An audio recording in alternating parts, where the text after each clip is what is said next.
আজ আপনাদের দেখাবো সান্তালাবাড়ির মোমো।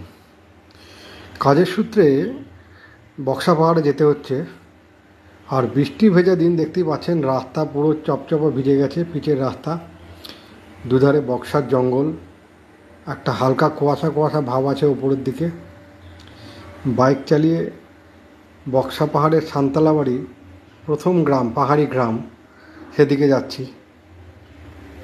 সেখানে গেলেই সান্তালাবাড়িতে পাওয়া যায় মোমো।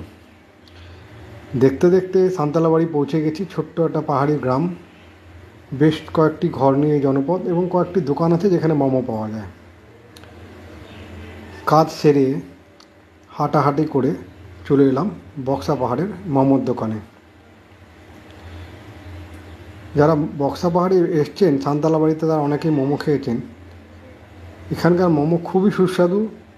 এই মোমোর যে পুরটা দেওয়া হয়, সে পুরের ওপরে যে পাতলা যে আস্তরণটা থাকে, এটা খুবই পাতলা। আপনারা শহরের দোকানগুলোয় যে মোমো খান, সেই আস্তরণটা একটু মোটা থাকে, এটা খুবই পাতলা, দেখেই বুঝতে পারছেন।